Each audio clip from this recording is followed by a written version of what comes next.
something, also that I really want to bring up about specifically with LFM that we've seen from them is they're very comfortable with the Tyrael play.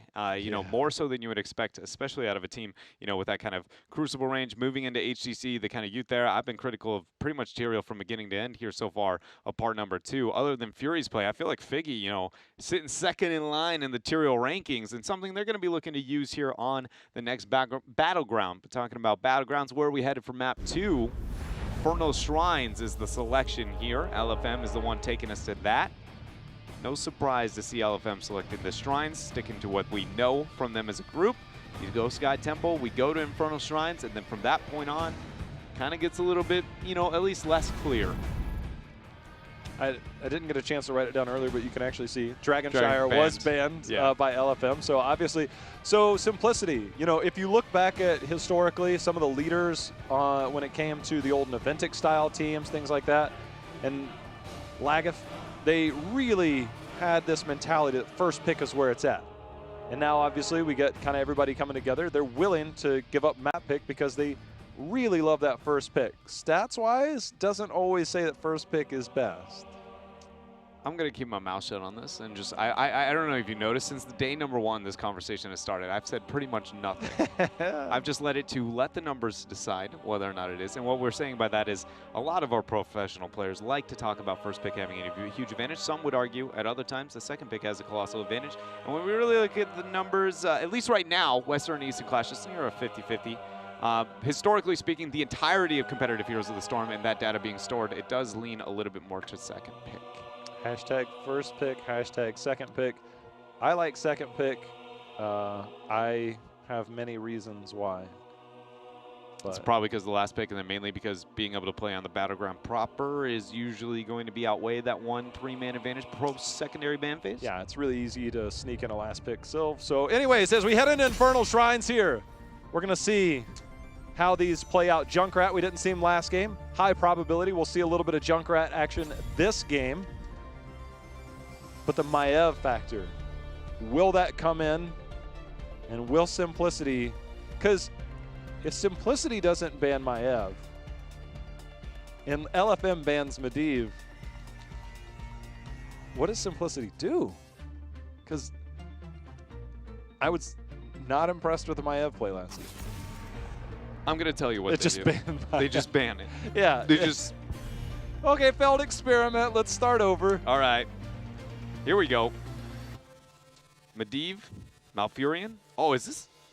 I was going to say, is this a call? Because, like, we know, you know Hostie's on the other side, right? LFM, like, the Maiev, you can take the risk, but the Medivh, maybe not so much. We'll see if they get confident after maybe if they're successful here on Infernal Shrines and willing to let that go through. They ban out the Medivh. We get ourselves a Malfurion. Tyrael what on the other side of the battlefield? Tyrael Stukov.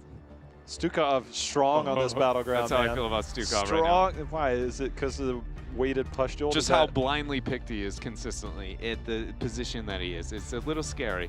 Was it Infernal? Oh, man.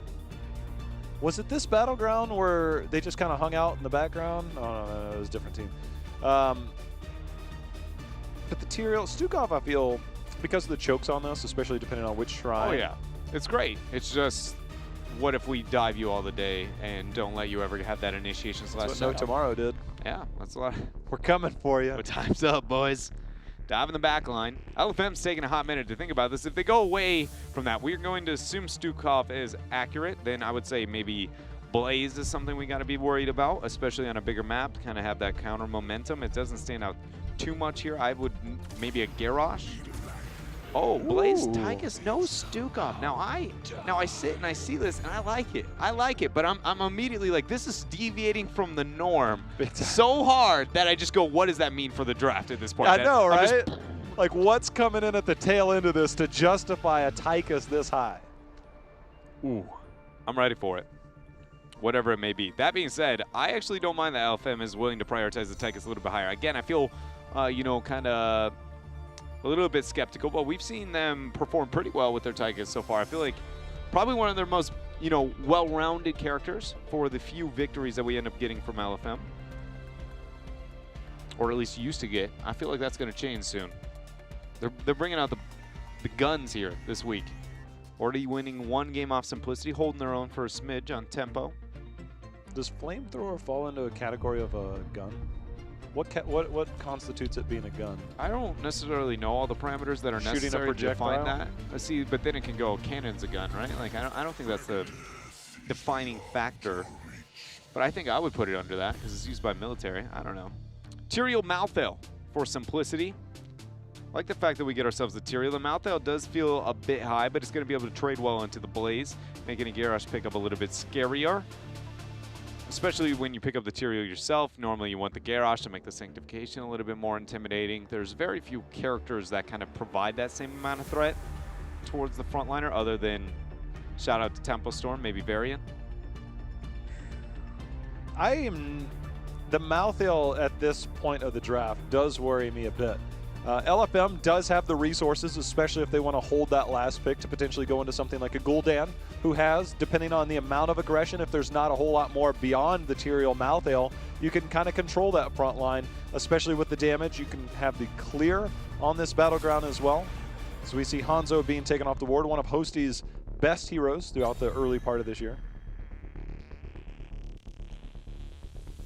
Side lane already picked up. I mean, you got to be limiting frontliners if you have any concern towards any of them. I don't feel like Garrosh should be the man whatsoever with the Malthael Tyrael pickup. You kind of want that, so then what else is it? Cho'Gall. I was so ready to just say that hero and then rebuttal, and then I couldn't even get through. I was, and that's a hard time. ETC, so again, trying to limit that front line, forcing maybe more into the Garrosh avenue. Honestly, I would like to see Diablo avoid the Garrosh. It's not necessary. Very effective within a tight choke. Also still provides that kind of threat up into the front line. Not as good and also more dependent on its heroic, but pretty substantial in that kind of avenue. Also doesn't do too shabby with Tychus. I mean, it's all around solid pickup here. And it would make that, I feel like ETC ban feel a bit more of a waste for simplicity. LFM obviously has a lot they can do. The Diablo seems likely. I wonder if they'll fit the Mage in. Obviously, they could always fall back to the Greymane as well, which Draded has done an amazing job on thus far. And if they want to pair that up, it's obviously really great on the front line, but you do have to worry about the potential Cassia coming in again. And if you do go double auto attackers that way, it could not be the easiest fight if you do try and dive something like that, especially with the Tyrael in mind. So LFM, we'll see. Oh my. Got ourselves an Alexstrasza. I sniff a Junkrat getting picked up here. Yeah. Like 100% on the side of simplicity now. I mean, Junkrat Malthael has very little kill potential though, unless they go into last rites together. They're both kind of like the prep for a fight, right? Tormented's like, hey, everybody's weak. Junkrat's like, hey, everybody's weak. But none of them really kind of pulled the trigger on that initiate or that kill. So that is a little bit problematic, and Alex thrives in compositions that struggle at initiating and then getting that execution. Zuna's played a lot of Jaina, and Jaina could be a secondary backliner that they might go into and then kind of play around Hosty. It's an interesting spot with that Diablo on the front line.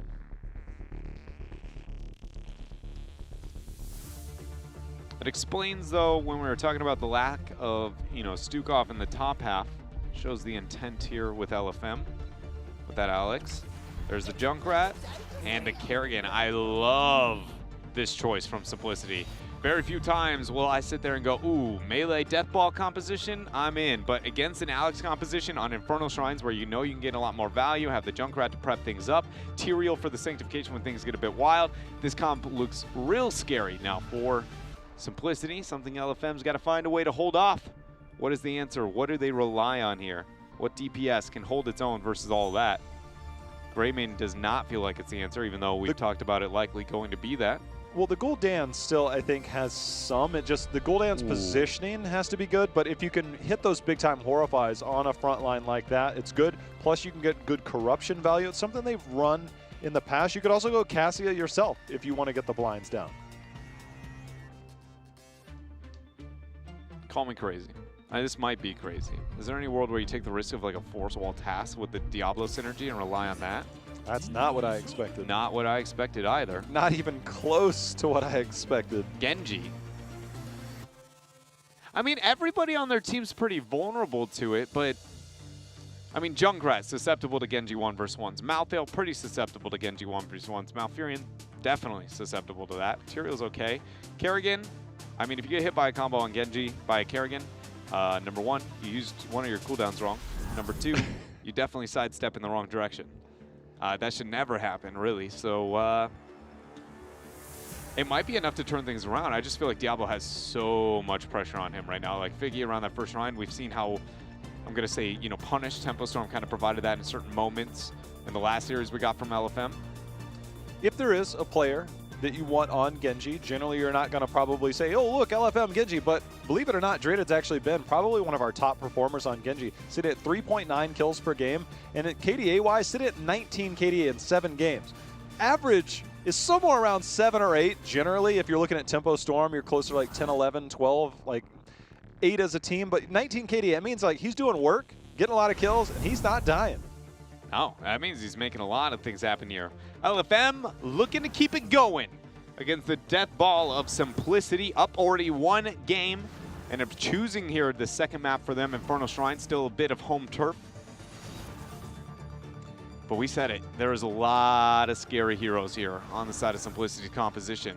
Another thing to keep in mind is that Simplicity's comp is a bit dependent on 10. And when I normally say that, I go, on Infernal Shrines, you go, well, that means you lose the first shrine control. That's not true. Kerrigan kind of redeems a lot of that on her own, but the rest of the composition, you know, does kind of wait until they hit their 10s before they do feel of the higher impact. Tyrael is one of the only heroes that you kind of complement the skirmishing if he has another high mobility character to kind of go alongside him. And Kerrigan, she's close, but she's no Illidan, no Genji.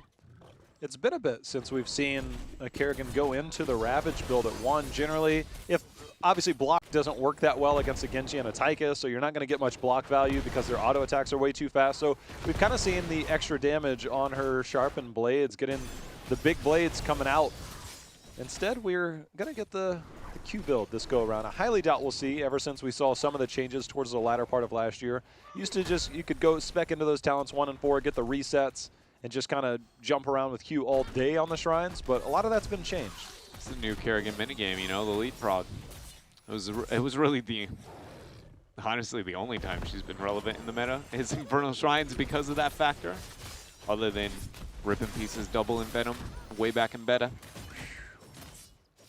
Nice invade here from Simplicity, and this is you taking your comp and just going, yeah, please fight us. Like, we are not scared. Please try and clump up and initiate with us. Draded, able to get out of that one here for now. I just realized they're all on the same mounts too. They're going with the ultimate synergy here, Skinergy. All right, they are all riding the same mount. I was like, who is that? Oh, that's all of them clumped up together on the same mount. It is pretty neat.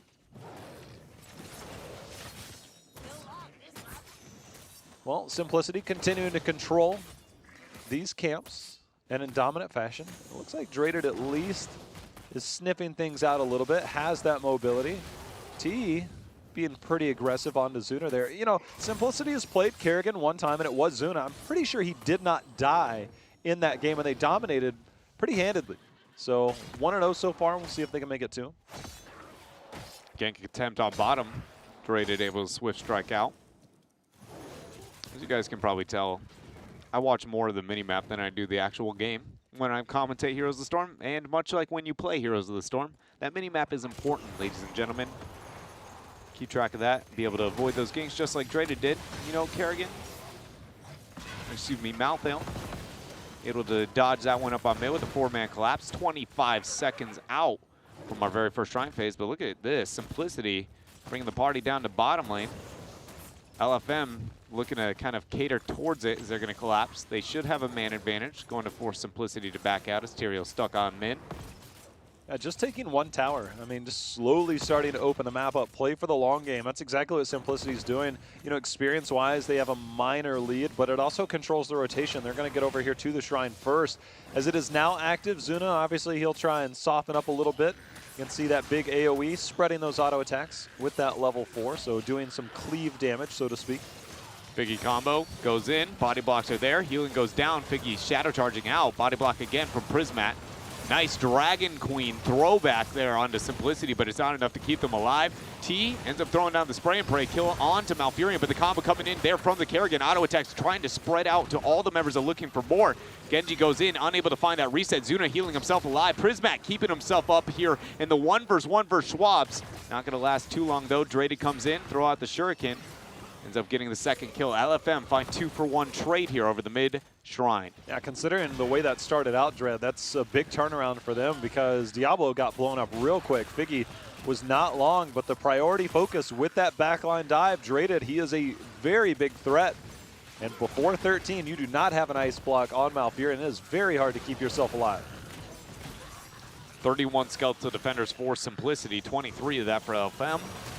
They're going to move in. Zuna goes in for the combo, lands it onto 2. Nice knockback there with the concussion mine. It's going to cause a bit of chaos here, but it causes a 1-to-1 trade. 3 skeletal defenders out from another kill. Prismat trying to get the body block onto Figgy. Will do it for a bit longer, but not enough to secure the kill. Punisher here.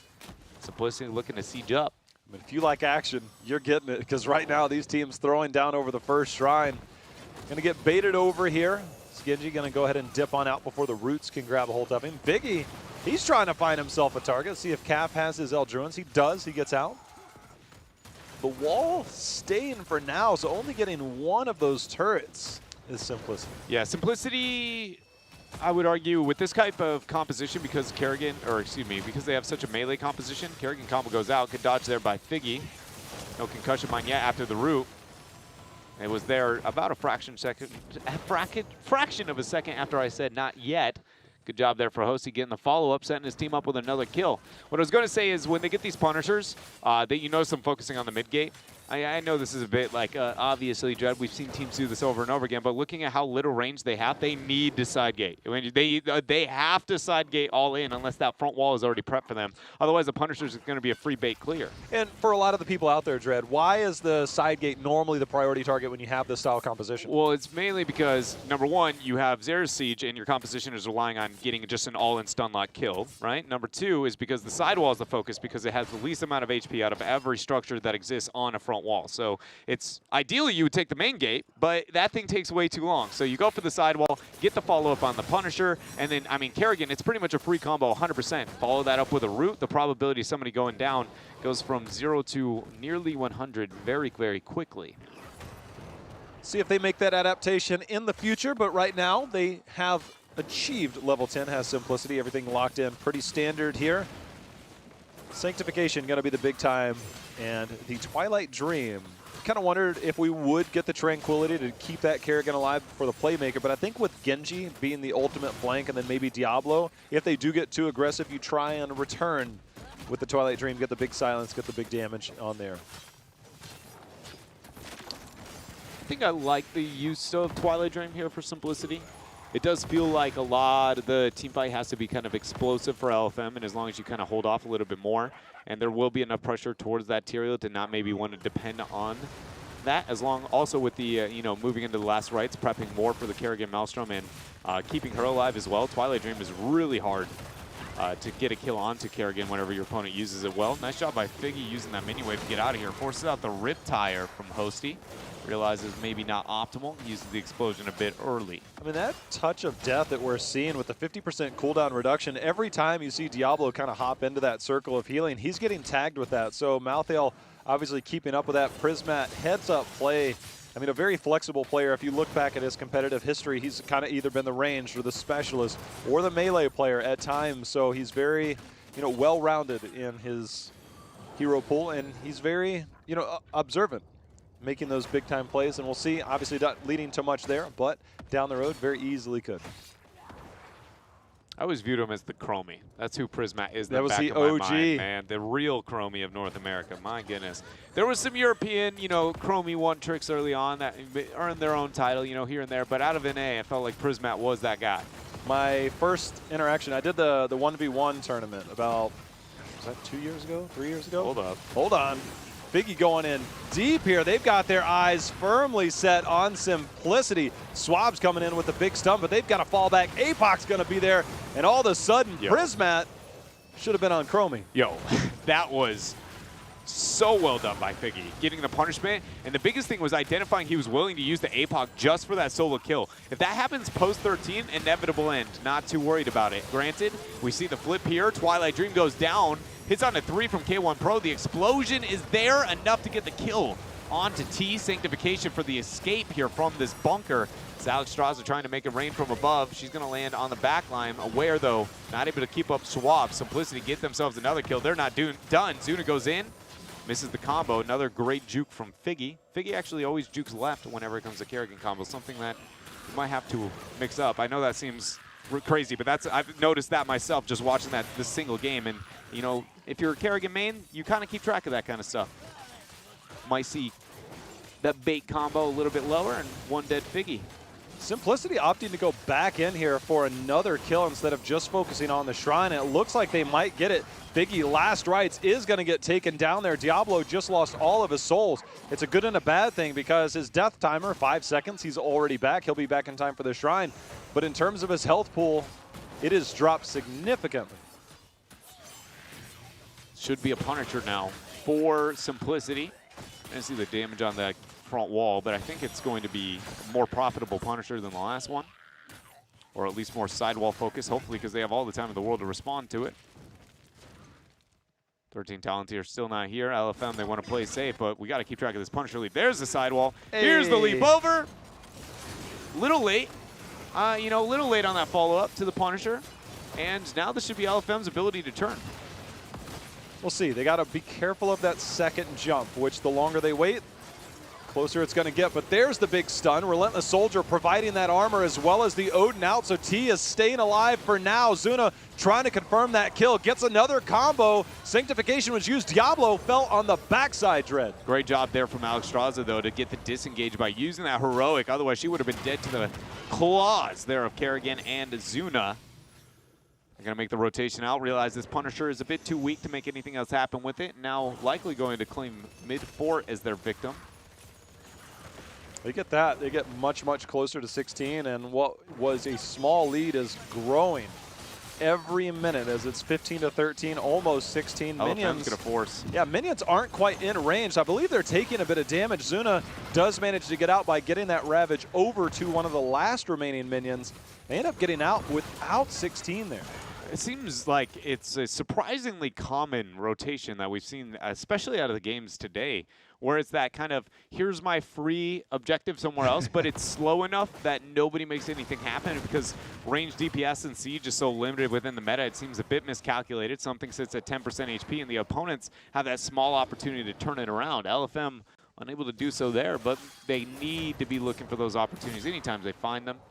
They're going to be successful up against Simplicity, because right now Simplicity, they look at this game and they're just like, we are prepared. I mean, 3-4 advantage nearly with again, such a melee focused composition. Normally, if you kind of get that playground and that kind of room to mess around with, you're going to have a good time. LFM, Dread, has been one of those teams that always has a penchant for the comeback. They always find a way late game. It's like, look, our options are going to be limited. The longer we wait, the more difficult this is. So we might just look for a fight. Figgy's going to go ahead and dodge the combo there. Holy Ground not able to lock him in. Figgy retreating for now. No last rites used there. We're going to see LFM retreat. So we'll see them undoubtedly take, I guess, their best opportunity team fight. And when that comes in, we'll know it. Whether they use a camp up at the top to force out a rotation, obviously with the next shrine being in the middle. The best fight for them, I feel like, has to be, it's got to be the 16-18 over a shrine. Middle shrine is not the best for them to fight because it doesn't have the easiest amount of chokes to be able to initiate into, but it is going to be the one they have to, as we see that being highlighted over the middle area. Zuna's calling for it. See if somebody steps out. He's just like, yo, I want to click that sidewall blind combo so hard. Here we go. Holy Ground, force of the bunker. Combo. Last rites. Schwab's doesn't afraid. Such a big body. Zuna, the Sanctification is out. It's going to save him for now. Zuna going to heal up off of the minions over on the side. Maelstrom's out. The Cleansing Flames are going to keep LFM alive. Figgy gets displaced for a moment. That was a close call there for Zuna. That's a huge win for LFM. They now are going to be able to get the clear, get the 16, and take a heroicless fight over middle. Normally, you'd be like, Heroics being down, that's a huge problem. Well, there is one that's up, that's Odin. That's very convincing over a Shrine or a Punisher there that's successful with it. And then when you look at Simplicity's composition, they are banking on Tyrael having his Sanctification or Twilight Dream for Kerrigan to be anything other than a Shrine control clear.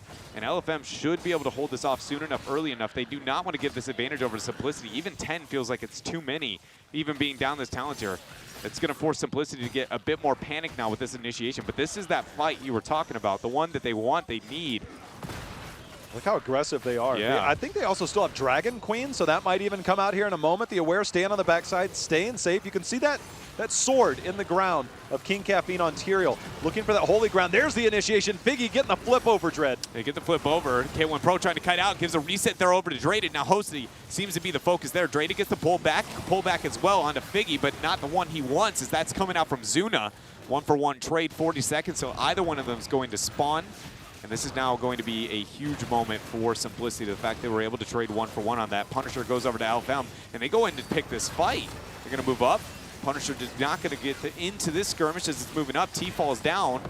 Zuna kiting out with the Maelstrom. Draded goes in. Ends up getting the combo, though, before he goes down. Sanctification is used. Draded goes in with that Swift Strike, or more so out. Jet Propulsion to keep him alive. Deflect there. Cyber Agility over the wall. No, into the bunker. Does he have Swift Strike out of this? Should have it up any second, but the Aware, you see Prismat on top of him. He's going to try and stay on him. Swab's doing the best he can to zone out. Prismat all over the Aware. Can he get the last hit in? It looks like Draded has done enough to thwart that attack. Let's just pose this out here. Let's play a fun game. Who won that skirmish? Who came out on top? LFM. I'm taking LFM on that one. They got the Punisher. They got the fight that they wanted. That's pretty much the only way possible they could come back. They're still, I think that they might have enough time to get 20 by the time, and obviously the longer this stays up. But LFM has found themselves back in the game. Let me kind of raise a counterpoint that I do agree with you. They're probably the ones who came out on top. It's just more of, it's one of those unique moments where because of how long that fight happened, and it's a Punisher, and nobody was there to aid the Punisher because the fight happened afterwards, that Shaman Camp was pushing the whole time top. But when you actually look at damage done to structures, they got a quarter of the keep, a third of the keep for free on the top half of the map there because nobody on LFM responded. LFM's going to have to respond to this one. Riptire out, Figgy in a bad spot. Last right goes down, and that is Diablo going back to hell here as he is dead. Zuna hits combo number 2. Swift Strike goes through. Aware is going to fall. Zuna, man, ripping up here on that Kerrigan, keeping himself alive. Just seems too much right now for LFM. Dude, he just hops over. He's like, look, I need healing. He just hops over there with that Ravage talent at level 1. Heals up basically from about 30% to about 100 in just like one minion wave. And now they're just going to take firm control with the threat of 20, though. Have you ever noticed that every North American, offlaner or a big playmaker always has a Kerrigan background? It's one of the things that I've always found surprisingly interesting, because Zuna is actually one as well, who came out, like some of the first scrims I feel like we ever had before he even moved into competitive was, yeah, I play Kerrigan. I can throw down on the Kerrigan combos, and they always just bust it out whenever. It's still, like it's day number 1, old school Kerrigan, just here's the W, here's the combo. Feels good just everywhere here throughout this game. Just always amazed how comfortably they just go, yeah, I got it as a pocket strat. Oh, Dredd, you mentioned earlier something about having the range damage for the sieging potential. Right now you have the threat of 20 and it keeps sitting at about half health, as well as a Shaman Camp pushing. This seems like all but given for Simplicity to take this. Despite that, or do you think this is a cautious way for Simplicity to approach? I mean, the siege up towards the top half I feel like is definitely something I'd like to see from them, but then you get overly aggressive with this, right? So you either look on the siege, you look for the keep, and then when minute Zuna goes, everybody go. There is no hesitation. They do end up playing it back here, but you can poke and prod, kind of dance around. I would have been more aggressive in that circumstance just because when that keep dies, all the positioning of LFM is overly zealous, right? And then you try and get the punishment there, especially when you see Alex drop the W like that, Holy Ground attempt to get the split. Keep's going to fall. That is such a power play. Next Shrine bottom. Shaman Camp still available, and Catapults will now be pushing that top lane. Simplicity, and because that bottom lane is opened up, there is so much they can do. And if they are able to take another team fight, obviously they have Holy Ground, or excuse me, the Sanctification with the Holy Arena. And with this composition, they can get on that core. Obviously, Malthael not that great, but Kerrigan not too shabby. This is one of those moments where I wouldn't mind if they held off as late as possible for that Shaman camp. Just mainly because we know Shaman camps are really good at sieging, probably best sieging camp of the game. Actually, definitely the best sieging camp in the game.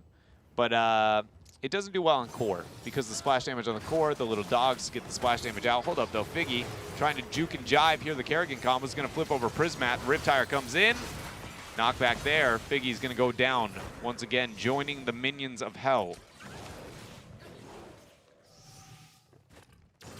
We have 5 stacks on last rites now. That might be a record for me, seeing it. I mean, I don't keep super track of it, but the fact that you're able to confirm 5 kills, because I was like, man, that death time, or that cooldown reduction, obviously, every time you get a kill with last rites, it reduces the cooldown reduction. I don't know if we're going to be able to see it much higher, because Simplicity seems to be just taking over. They'll have to defend in the bottom lane after this. Likely to lose a keep, but if they lose 1 member at all, they could look to lose the game, and Simplicity even this up. It's crazy to think that Last Rites has gotten almost maximum value this game, and we're sitting at what is considered average or above average game time at the HGC professional level, and 5 is sitting at its prime. Man, that is just wild to me. Front wall going to be dropped down. Diablo nowhere to be found here for 4 more seconds. Punisher lead number 1. Keep in mind, is where they're going to get the follow-up. There's no way Drady can wear that. Swabs is going to be the man with it. Can he survive the combo? Bunker is going to be used. Buys him a lot of time. Odin is out. It's one of the best defensive tools. Swabs does live through that last right. Zuna, however, Zuna blinks out. You can see Diablo trying to get the takedown, unable to do so. Draded, and all of a sudden, something's going on here because we got to pause. That is a wild time to pause, to say the least. Yeah. I'm going to say by far the most edgy competitive pause I feel like I've ever seen, actually, mid-fight. But, let's just start with what we know, shall we? Because we have a nice little monitor that kind of shows this bottom half of the map. So right now, with the skirmish... Hold on, I'm cheating all the way. We find it to where Malfurion is pretty much dead, stuck in an ice block. That is on the side of... What is it, Simplicity here? Zuna sitting at near 1 shot as well, trying to kite back. LFM has nearly everybody alive, everybody above 50% or more of HP. I mean, they are dominantly winning this. Draded's about to pop off. I think the Dragon Blade was just coming out. Ooh, it's going to be juicy, huh? Yeah, so we can't miss that when we hit play. I want to see that Dragon Blade. Yeah, no delay going back in. But that is something that I think that they're still going to have to defend core. I think that they might take some core damage. I didn't quite see where the Punisher went towards the end of that. I know they baited it over, right? Because I'm looking at the keep. There's nothing on the keep. So I think it got baited over. I'm just not sure if it went mid-keep or core. It might still make its way back. The Punisher mechanics obviously kind of depend on how far it makes it. If it makes it all the way to the core, it'll stay there. If not, it'll peel back just a little bit. So I think they're still likely to maybe get a kill or 2, but they have to defend. And we'll have to check and see how far the catapults are. I think the catapults on the top lane are pushed really far out. So it'll be interesting to see how this plays out. Yeah, it will be. I think the best way to kind of summarize, whenever I sit there and I go, what is this Punisher thinking right now based on its decision-making? I just feel like if you have Cho'Gall narrative kind of going on, right? Like you just imagine that half of his brain is Cho and the other half of it's Gall. It makes a lot more sense, It'll be like, ooh, heroes. And then it just punches it to death and it just goes, ooh, keeps. And then it gets totally distracted. The Immortal even happened at the Western Clash. It got a little bit confused. I think it's contagious. I remember when I first played WoW, it was when... I think Cho'Gall, he was in a cave somewhere. I don't know. It was like one of my first raids I ever did. I was really new to the game, and I remember it was a very interesting thing. Now the fact that we got it here, maybe I'm wrong on that. I'm not Caleris, but either way, if there's a book of psychology on how Cho'Gall works, I'm looking for it. I mean, I'm now interested after Dreadnought's assessment of the Punisher might have the same weird two-brain mechanic. Yeah, he just very two personalities, and they don't like each other. They get a little bit grumpy. I think the best way, they have simple desires and they see them to be met is the best way to summarize My favorite is when Gall gives for them to move, like the shove. It's like he slaps him from his other arm. It's like, bro, like why'd you hit me, And so having that available to you, it's always you hear that sound when you hear the Cho'Gall and you hear that subtle little slap. It's like you're slapping yourself, but are you mad because you're not yourself? Like, how does that work? Cho'Gall psychology, hit me with it. I don't actually know how that one goes down. That's a level of a little bit weird that even I can't begin to fathom here, J-Hal. Well, the Protector has 2 people. Yeah, that one's like a... Sometimes when I'm the gunner, I'm wondering what the driver is thinking. I mean, I feel the same way. Yeah. And then when you're the driver, you're still in the field the same way about that gunner. It's like, why are you shooting that laser over there? It's hitting nothing. Please. Please. I mean, clear some minions. I feel like you know, many Heroes of the Storm players, if I have the buttons, I'm just going to press them. That's it. You just got to throw it all out there, get it all figured out there. We're trying to figure this out here. It seems like there's been a bit of a DC on the side of K1 or something of the like. You know what? We got the game ready. Let's see what this Dragon Blade has to happen, because, you know, Draded, he's just got to be licking his lips right now, just like, oh, baby, here comes the resets. He's wearing a mask. Do we actually see that? That's a good question. We'll have to ask. Here we go. Here we go. Dragon Blade. Reset 1. Only 1 reset, actually, for that matter. Oh. Talk about anticlimactic. 2 kills here for LFM. The boss made it to the core. The boss ended up being baited to the core, so they need to jump it back. That's exactly what Swabs did. But they need to save the keep at the same time. Yeah, end up getting it back here.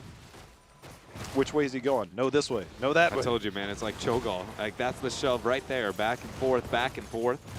Malthael did use No One Can Cheat Death to be able to come back from that. It seems like a weird time to use it, right? Yeah, it seems extremely weird. What's the need in using it instead of saving it for a more opportune time? I mean, Malfurion's going to make it back within a time frame that doesn't cost you a team fight. What are you going to lose if Malthael wasn't a part of it? Yeah, that's a bit of a misplay there, but we'll see if that actually has any implications whatsoever on this game. As LFM has found their way back, they had that 16-17, 17-18 fight on that mid-shrine, ended up getting the Punisher, buying themselves some time, getting to 20, losing out on this one after giving up the Diablo pick. And now they've managed to hold that bottom keep and turn a team fight against Simplicity. So they found themselves back in this game despite losing that keep.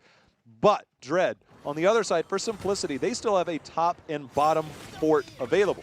However, the next shrine is in mid if LFM is looking for a victory. Also, on that last skirmish that kind of unfolded over that bottom keep, as Sanctification hit a fraction of a second earlier, Simplicity just goes, this fight is ours. This is game. We're going to open it up. So LFM's got to find a way to kind of make sure they lose out, or at least avoid what I'm going to call, you know, those kind of lose-lose scenarios. Simplicity sharking around mid. Kerrigan, I think, is the only one displaying herself. Not even, actually. They're just kind of all partying the shrub, and you're invited. You stand over here, I'll stand over there. It's like a middle school dance. Honestly, there's a lot more action than my middle school dance. I mean, more than this? I mean, neither team has to go out. I mean, LFM sitting on their camp to counter push against the catapults that will be mounting top lane so they don't run into the inevitable catapults countering that. Simplicity's looking for anybody to bait them in to get that one pick, which is all they need. Instead, it looks like Simplicity, using this camp and using this minion wave for vision, they're going to move forward. Hellgate, Zuna's the focus. A lot of fireworks here. Apoc's going to go down, locks down the stun onto Zuna. Maelstrom is going to be there. Sanctification as well. 2-man entrance into this bunker. Figgy comes out. He's going to be met with a Riptire. Zuna trying to get the retreat out. Hosey has so much damage there. Diablo ends up dropping, but he's got the souls. He will be back. Last rites onto Aware, and Alex Straza is out of here, but it comes at the cost of Malfurion. Swabs poking around, getting the heals there, but he is a man on an island, and there is full of Simplicity people there. Nice pull back down to T. And it looks like this is going to be Simplicity opening up this fight. Drain tried to turn it around with that switch strike. Figgy even coming back to try and hold its own. Deflect used. Traded switch strikes out. 3 for 1 right now. Hosey coming back in. Ooh. Oh, he's got to dodge them all. He literally has to wait for everything to go back up. Figgy getting the flip. Last rites was available. He didn't use it. I mean, that's how short that cooldown was. It killed Alex Straza. He had it available again. Only Draded stands in the way here. And I'm a bit surprised that Simplicity's not just running top lane and ending the game. They just want to pad some stats, maybe. I mean, they don't have minions to soak that. Yeah, but they don't even have to run top lane. I forgot the tower's gone. They can just kind of sidestep all this. Or... Oh, my. They're going to back out. Interesting choice. That was, without a doubt, lethal. If they had all moved immediately, especially if they ignored the chase. especially if they ignore the chase. Then they commit to the chase. I still think it would have been reasonable. Let's say worst case scenario, you have the opportunity to maybe consume the bottom keep, but they instead are going to back out, look for this mid Punisher, make sure they can get that for the next team fight, which is going to be over mid, over that middle keep. I mean, there was no Malfurion, so, and they are a full melee outside of Junkrat diving that. But only one person has to eat those shots, and you do have a Tyrael. Regardless, they're going to try and attempt to end this game with a Punisher. Genji will be back in 5 seconds in time for the defense. They have multiple tools to deal with the Punisher jump that we saw before. They're going to try and jump it towards that bottom keep to have that defense. They've done it once, but this is a 24, 25-minute Punisher now pushing down the mid lane. See if they can recreate some of that magic here for LFM. Look at the sidewall.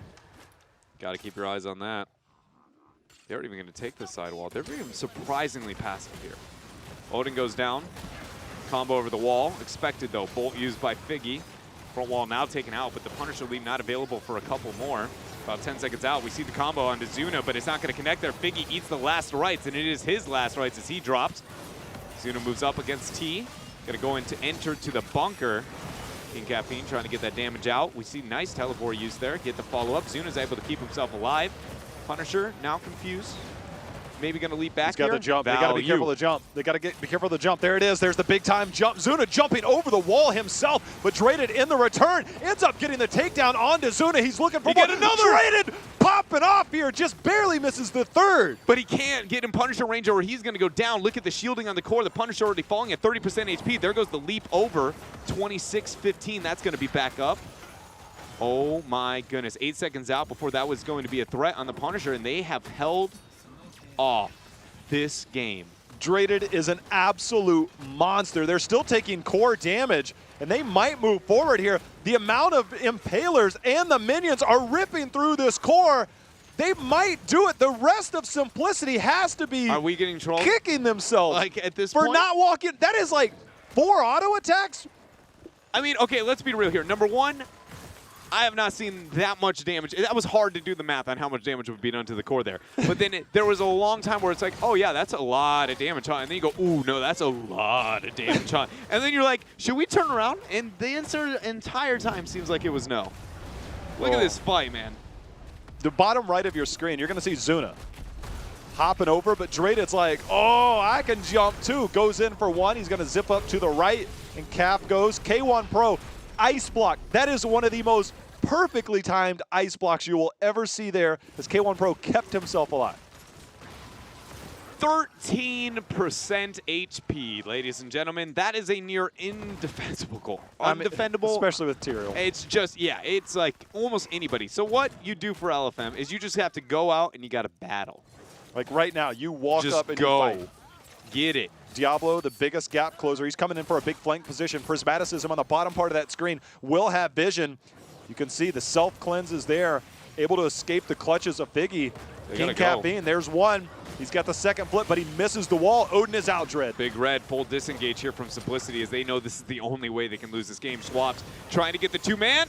Unable to do so with that jet propulsion. Nice holy ground limiting the opportunity. They're about to have catapults on core. Yep. The minions are so strong at level 24. Minutes. Yeah, 27 minutes in, level 24. We're talking about these catapults. We'll just chunk this. Luckily, the minions spawn here, but it is only going to be for a moment. Remember, catapults will lock onto that core. It looks like Simplicity and team might just be able to finish it right here. Combo, Maelstrom, bunker, 3-man entrance, going to keep themselves alive as the APOC hits. Zuna is going to be the first to drop. Twilight Dream ends up going down 1-for-1 traded. Diablo is the falling member here for LFM. Genji going in. Dragon Blade gets the reset. Bottom lane, though. They held off. Did they? They did. They were going to hold off bottom. There's no damage transitioning towards bottom whatsoever. They got 3 kills. Yes, the answer is somehow they held on. What is happening? They immediately rotated out to deal with those catapults. Those are 5% a shot catapults, ladies and gentlemen. 5 a shot. 2 of those hit the core, and it's almost GG. What? I don't know what is happening, but LFM somehow is still in this game. Last Rites has 8 stacks, by the way. Like, that thing is on, like, almost minimum cooldown. I mean, obviously, it's got a few more to go, but... My oh man. I feel like this has been more of a Simplicity experiment to figure out can last rites truly be capitalized on than it is anything else. 13% the top Punisher spawns. I wish I could say that that changes the outcome or the grim picture painted here for LFM, but nobody starting it immediately and not enough having individual shrine control. That's really not an option. They have to push out every lane because they have to control vision to thwart a backdoor Tyrael. By the way, 190 stacks on Junkrat's grenade talent at 4, not capped. That caps at 200, but the fact I don't normally see anywhere close to these numbers. Shrine has spawned. At this point, the win conditions are everywhere for Simplicity. They're going for back. Wait, no, Junkrat, that's not how you backdoor. Bottom lane does have a unique path of vision that the minions do not provide. If you look at the minimap, look at the blue, right? See that tight choke? It's you over. can actually get past all of that. Yeah. The best way to identify where your minions are going to be is they path at the exact same time. So it's almost like a mirror, right? So all you have to do is wait and mirror that. And that's the best way to know when you can path on the enemy side because they're on the exact same place on your side so long as they haven't been held up. And it looks like they're going in right now. Zeus is going to bolt over the wall and look for a kill if anybody shows. Good night. Ooh, he waited it out. Alex gets the sniff. Look at the Malthael made the rotation up to the, yeah, so there's no backup swabs. You might as well just use last rites twice. They're going to cycle up. Yo, is this Prismat dead? Oh, but then the core. Everybody now looking for the all-in. Everybody now trying to get the back. How much can Prismat stop? There's no way. There's absolutely no way. Holy Arena. And that's it. GG's here over to Simplicity, but my goodness, what a hell of a game on the side of LFM. You know, it was like 12, 13, 14, I don't know, 15 minutes ago, and I'm like, LFM always finds a way back. I feel like I was like, I hit at least 4 moments in that game. I go, oh, that's GG's. Good job, Simplicity. And I'm like, oh, you know, they're taking it a bit slower. They're playing it safer here. Then it hits like, wait a minute. Like that middle, when all those damage came in, again, I want to give them benefit of the doubt that I miscalculated how much damage by a large amount. Yeah, and you're like, wait a minute, this is recoverable. It was just the fact that none of them were willing to get that commitment and take the risk over. And then when you look back at it, and you're like 13%. It's really? Weird because you're like halfway away, and you're like, I think we should have stayed. And then you go a few more steps, you're like, oh, we should have stayed. Yeah. Like, it's like, I think we messed up. We'll just try it again later. And they tried a lot. It was just, honestly, one of the most hectic games I feel like we have seen here at HGC so far. But this series is just now tied up 1-1 between the two teams. We're going to go to a quick commercial break. And when we come back, LFM up against Simplicity. We have more action.